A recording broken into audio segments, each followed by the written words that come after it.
First of all, cheers. Cheers. Welcome. Badass babes. Cheers. Cheers. Thank you. I start every single dinner with the same question. If I could solve any problem for you, what would it be? What up, fellas? You're gonna like this video. Hit the like button and subscribe to this channel, please, because this is really gonna make you sick. This video here, you got a bunch of women sitting around this round table about being interviewed. Now, these are millennials. These are women that are young. I don't know when they what is it, 1990 and above? If you were born 1990 and above? I don't know, but you're going to see, try not to throw up in your mouth when you hear some of the things that these women say. And then ask yourself, why am I single? Why don't I have the energy and a desire to go out and even speak to these women, to talk to them, to try to get in their panties? Because they ain't worth it. I'm disgusted, and I'm happy at the same time that I got red pilled. But I feel as though I got red pilled a little late, because if I'd have got red pilled earlier, I would have had more sex with women, because I wasn't playing the game the way the game is supposed to be played. If I'd have known human female nature, they are wired to be how they are, I wouldn't have been out here trying to find a chick that was different from human and female nature, man. I wasted my time with that shit. But here we go. If you could solve any one of their problems, how about cure them of their hypergamy? Some of the things these women say. First of all, let's start off with the woman doing the interview. Well, no, let's start off with they're calling themselves badass bitches.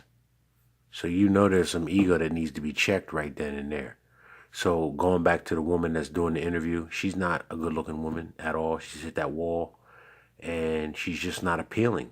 It's not, no, and I'm 45. See, I'm looking at it from 45-year-old eyes, which means, you know, I'm having a little bit more of a down-to-earth perspective because I'm older than these women. So they look attractive to me because they're young. And it looks like that woman is younger than me. Or, you know, she's in my age range, I would say. Like, if I was going to date a woman, I could date a woman about her age, but she's not attractive enough for me to date. So, you know, that's it.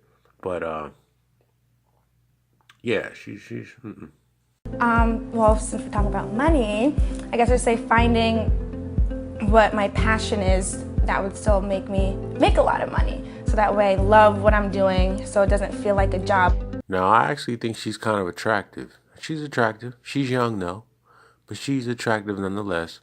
And if you look at her, what she does for a living, modeling and aspiring actress, that means she's broke, dog. That means she's taking pictures and put them on the internet and ain't nobody called her. That's what that means, all right? Don't let that shit fool you, man. I kind of feel like being passionate and fulfilled by your job is like kind of a new thing. Like I look at my parents, my mom worked in finance for 15 years and then went back to teaching. And I mean, she had a great finance job, and my dad has his own law firm, and my dad was able to start his own law firm because my mom worked in finance, and now the roles have reversed. Yeah.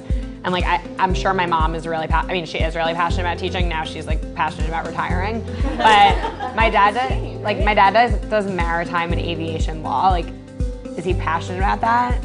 Probably not. Like, yeah. Was he passionate about like making a good life for his family? Yeah. But I feel like this new thing that we need to be fulfilled, like it's a new thing that we need to be fulfilled by our jobs. So what's more important, meaning or money?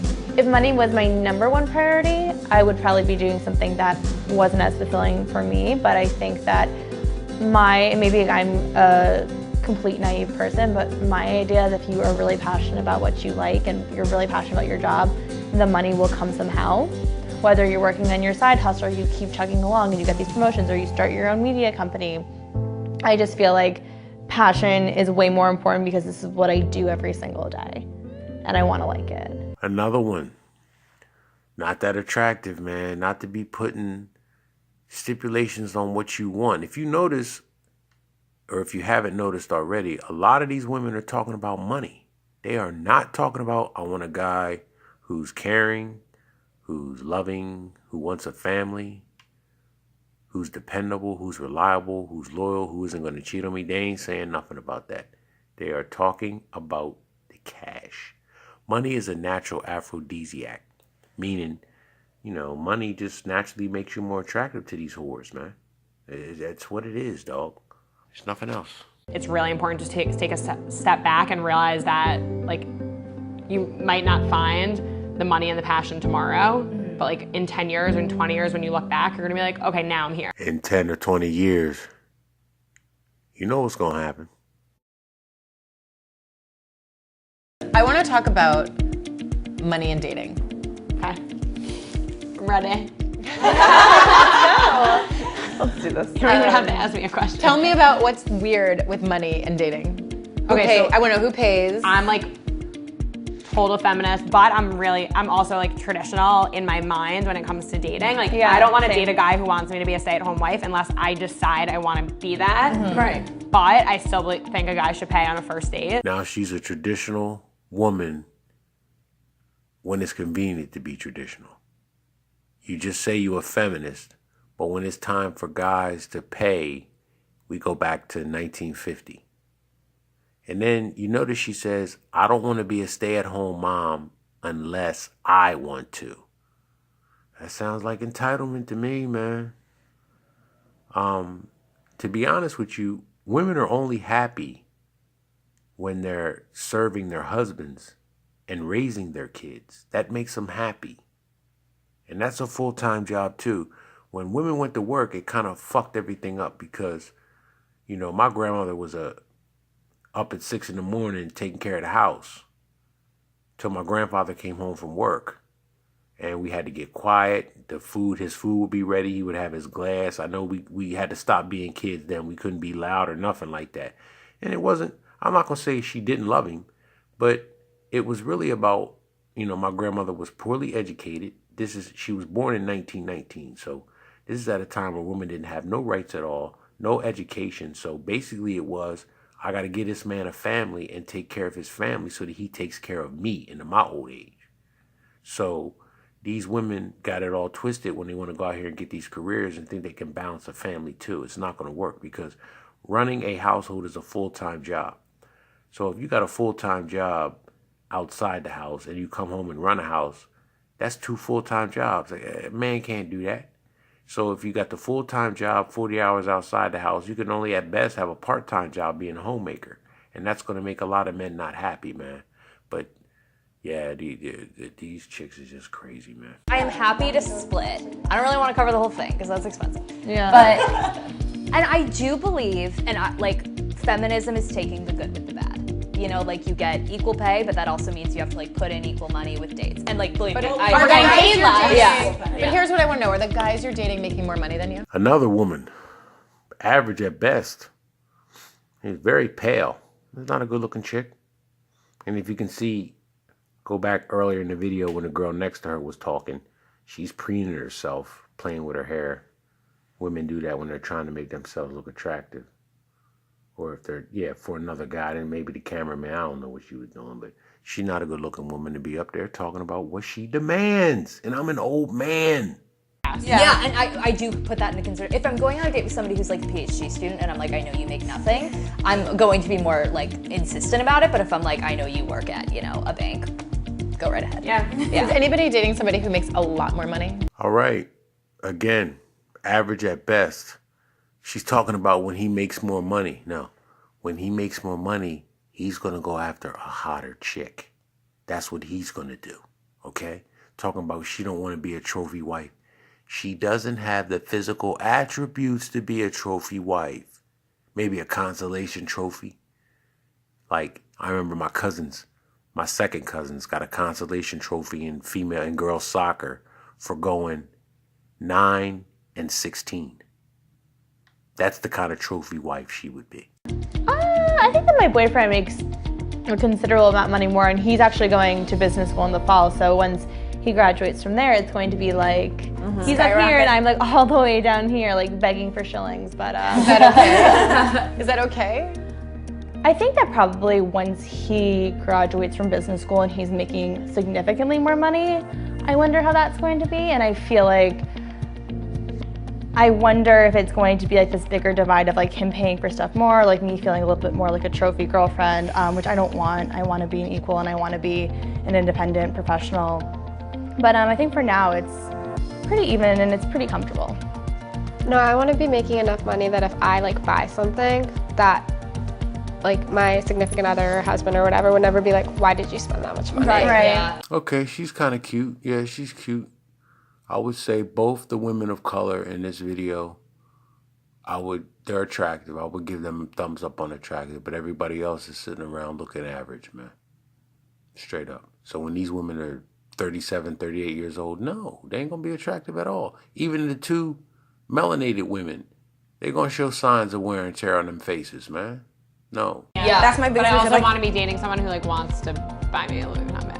Or like not a Louis Vuitton bag, but like wants to like, Spend money on you. Spend money. I mean, it's Yeah, the same treat thing that I yourself the said. same Like way, yeah. I don't want someone who wants me to be a stay-at-home wife. But if I decide that's what I want to do, You want to then, make like, your I own want someone who's gonna decisions. support Yeah. Now, she's probably the worst one as far as her entitlement.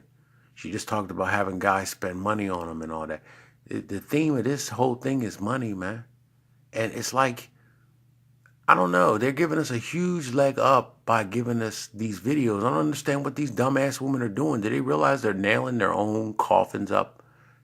If I'm a millennial, I wouldn't date none of these women, and I advise nobody to date these women. No, not at all, man. Not because they ain't tight. That's part of it. But mostly because their attitudes, they got this sense of entitlement for women that are just barely making it. I wouldn't have no real alacrity to have sex with any of these girls. So any money I make, I'm not going to be willing to spend it on them. And you can tell by what they're talking about to this reporter what's important to them. So I don't see us having no lengthy conversation about life or about anything important at all. One thing about being a man is you be like, you know what? This bitch ain't gonna bring no value to my life at all. I don't see anything that's beneficial to me as far as being with this woman. Nothing at all. Forget about the fact that she makes you feel good when you orgasm and climax. Because all that, when you get to be my age, that shit ain't gonna matter, man. It ain't really gonna matter. It might be on the flip side of it. If you find a girl that really does it for you like that, you might, tend to try to pump and dump a little harder than you would when you were younger, because everybody seems to do it for you when you're younger. But I don't know if it's my red pill, my age, or what.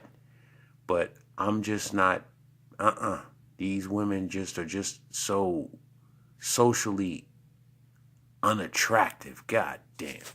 someone who treats me well, but like there's a difference between like being treated like a princess and being treated like a damsel in distress. Yeah. There they go with that Walt Disney bullshit, wanting to be treated like a princess. Their dads were the ones that probably started it first, and then now that they just expect it. And, I'm not clowning them, but none of them look like princesses, man. The two melanated girls, yeah, okay. But a princess? No. Yo, fellas, don't even comment on no woman's looks unless she's a 9 or a 10. And none of these women they barely 6s, man. They 5s and 6s, man. But then again, I wouldn't be mad at you if you didn't validate these 9s and 10s. They look for validation, man. Don't give it to them. Period. Well, cheers. I want to thank you guys for talking about money, men, what matters. And did you hear what they said at the end? Money, men. That's all that matters. Yo, I'm done, man. I'm done. I'm out. Take care, Mick Towers.